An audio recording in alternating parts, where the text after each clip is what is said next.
साल 2006 में जो दीवार मातोश्री और शिवतीर्थ के बीच खड़ी हुई, वो 2026 में बीएमसी चुनाव ने ढहा दी।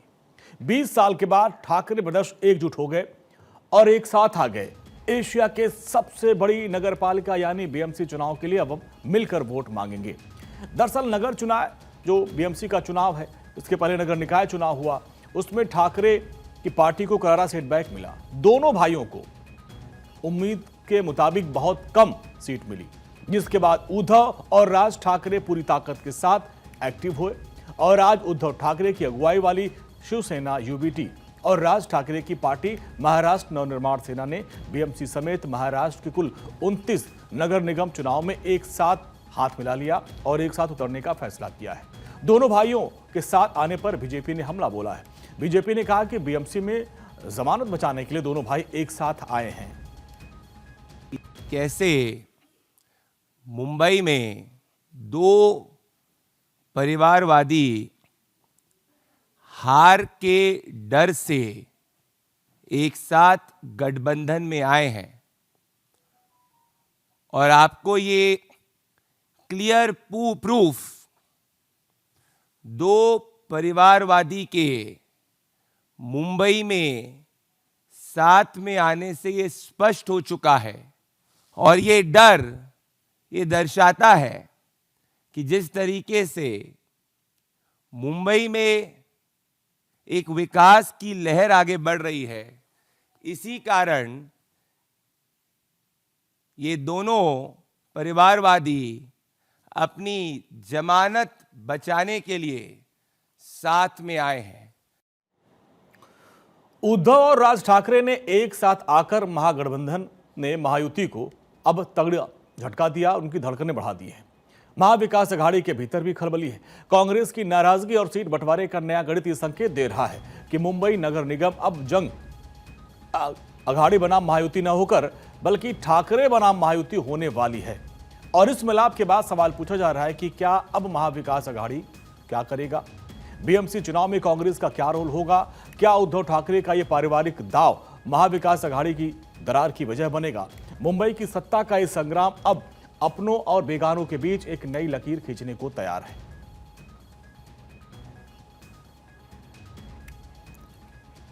देखिए, बीएमसी चुनाव से पहले ठाकरे ब्रदर्स एक साथ एक मंच पे आ गए, इसके मायने समझने की कोशिश कर सत्यप्रकाश हमारे साथ बने हुए हैं। सत्यप्रकाश, दोनों भाई एक साथ आ गए हैं, इसका असर महाराष्ट्र की पॉलिटिक्स पर और खासकर बीएमसी चुनाव पर कितना?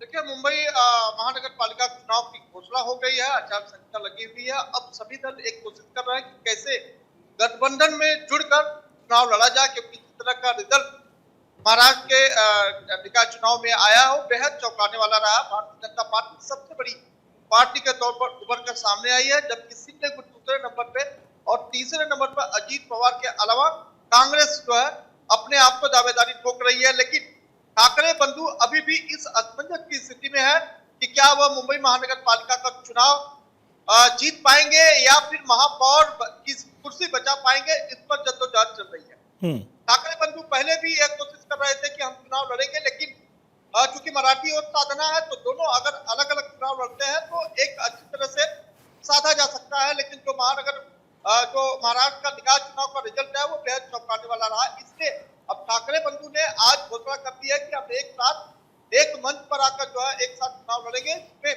भारतीय जनता पार्टी को कड़ी शिकस्त दी जा सकती है।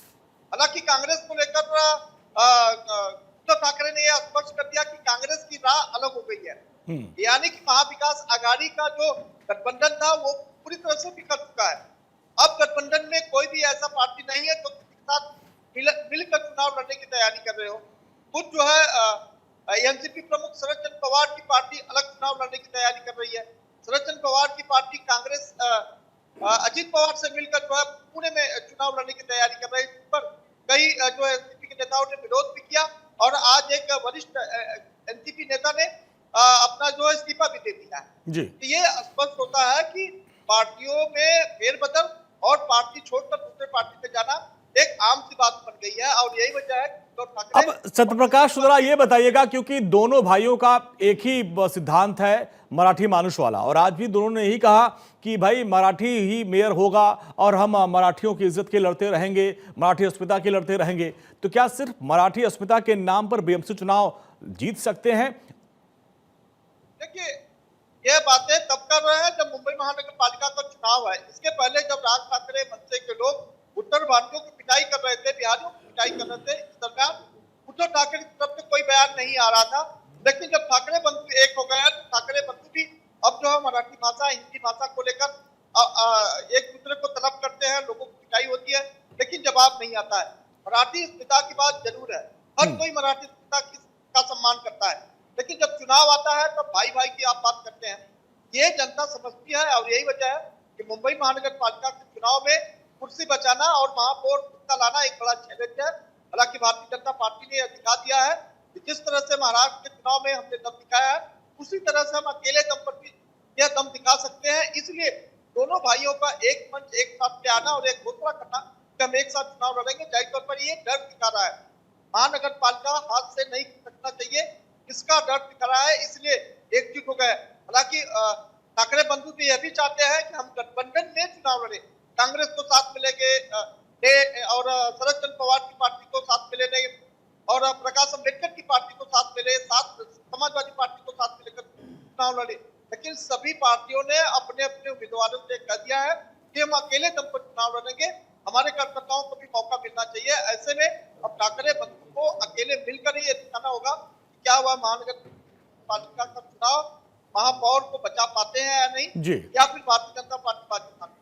कि ये डर दिखा रहा है कि किस तरह से अब मराठी अस्मिता की बात होने लगी है, अब मराठी मानुष के भले की बात होने लगी है कि हम मराठी मानुष के लिए एक साथ रहे। राज ठाकरे तो यह भी किया कह दिया कि पत्रकार बंधु भी अगर जो मराठी मानुष को असम्मान करते तो अपने पुराने फॉर्मूले पर वापस आ गए ठाकरे बंधुओं। सत्यप्रकाश, बहुत बहुत शुक्रिया इस पूरी बातचीत के लिए। दोनों भाई एक हुए, 20 साल बाद दोनों भाई एक हुए। देखना यह होगा कि इसका बीएमसी चुनाव पर क्या असर होगा, क्योंकि निकाय चुनाव में बीजेपी और एनडीए की सुनामी चली थी। अब उस सुनामी के दौर में अब ये गठबंधन क्या गुल खिलाता है, ये देखने वाली बात।